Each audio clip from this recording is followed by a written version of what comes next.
లక్ష్మీపార్వతిని పెళ్లి చేసుకోవద్దని చెప్పినప్పుడు కూడా నేను అక్కడ డ్యూటీలో లేను కదా. ఓకే. ఆయన దగ్గర లేనుగా. మీరు అబ్జెక్ట్ చేశారండి లక్ష్మీపార్వతి గారు? చెప్పాను. ఓకే. మీరు అంటే ఈ వయసులో మనవరాళ్ళకి పెళ్లి చేసే వయసులో మీరు చేసుకోవడం, అవతల కూడా 70 సంవత్సరాల మనిషికి విడాకులు ఇప్పించేసి మీరు చేసుకోవడం జనం హర్షించరండి.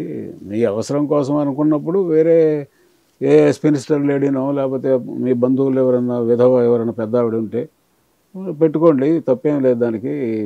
మీకు ఈ వయసులో ఒక మనిషి అవసరమే, కంపానియన్షిప్ ఉండాలి. సరే పిల్లలు వాళ్ళ ఫ్యామిలీ గొడవల్లో వాళ్ళు ఉంటారు కాబట్టి మీరు వాళ్ళ దగ్గర ఉండే మనస్తత్వం ఏంది కాదు. వాళ్ళు వీళ్ళ దగ్గర అడ్జస్ట్ కాలేరేమో, ఎందుకంటే చిన్నప్పటి నుంచి ఒక వాతావరణంలో ఉన్నారు కదా వాళ్ళు. రైట్. అట్లా చెప్పినా కూడా ఇప్పుడు అట్లాగే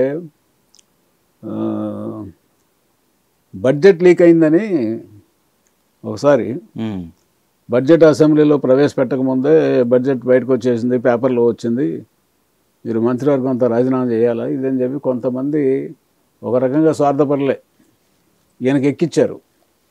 ఎందుకంటే ఆయనకు పాపం అంతకుముందు ఎప్పుడు ఈ బడ్జెట్ అంటే ఏంటి అదేంటి తెలియదు కదా.